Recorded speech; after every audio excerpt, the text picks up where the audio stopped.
Welcome to the new video. I have been with my husband for 30 years. We fell in love in high school, that whole cliche.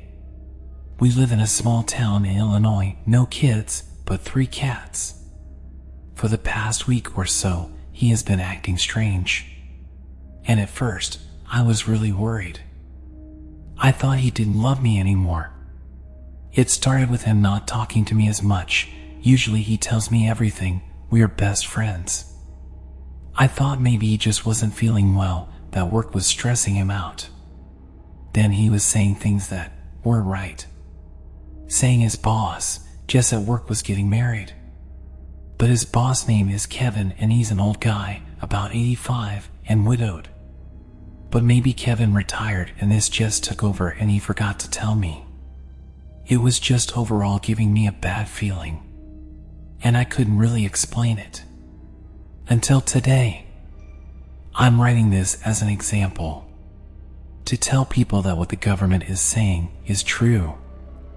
I never trusted the government, but most sane people don't. Today started normal. The sun rose at 6:52 a.m. after I had already gotten out of bed. It's Saturday, but I am so used to getting up early for work that I just get up early every day. I made coffee and sat on the couch to turn on the news. My husband usually gets up around 8 or so on the weekends, so I usually just sit around, read or watch TV until he's up, and then we make breakfast and decide what we are doing. This past week of him being weird made me on edge, so when we walked out of the bedroom, wide awake and dressed at 7:05 a.m., my fear for the day started. "Good morning, babe." He didn't ever call me babe. He called me Donut as an ode to our first date at a cafe where I ordered a donut and he said that a donut isn't a good lunch. "Morning, you're up early." I smiled anyway, let him kiss me, and then he disappeared into the kitchen. When he was out of sight, I returned my attention to the news. And when I did, a message was on the bottom of the screen. If you believe that your loved one is not who they are supposed to be, remain calm and leave your home immediately. I stare as the message continues scrolling on the bottom of the screen. And then it changes. You are not crazy. They are not your loved one. You are in danger. I blinked a few times. The second Jacob walked into the living room, the message stopped scrolling. "I am going to shower and then we can go out for breakfast," he says. He showers exclusively at night and we never go out for breakfast anymore. "Okay, hon."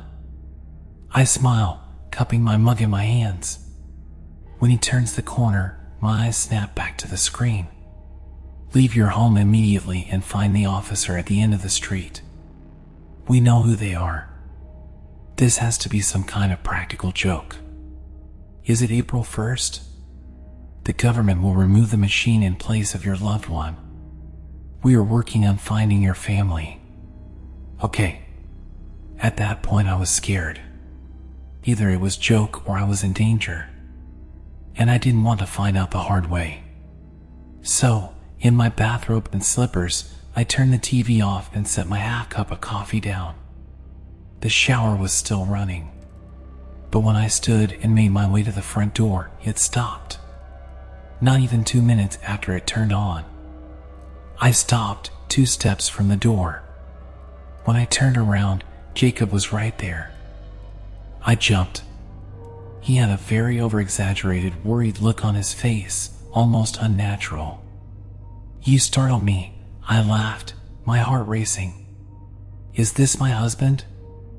I kept trying to examine him, but the way his body and face looked was so unsettling I couldn't stare.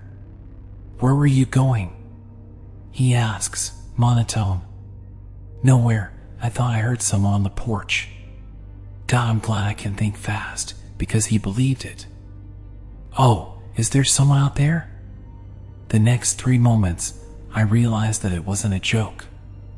Because when Jacob turned to go to the front door, he glitched. That's the only way I can explain it. It was like watching a video of an AI on TikTok or something. His arm was in one position and then in 2 milliseconds it was behind his back, his head tilted to the side, and then his head went back and his arm was back at his side.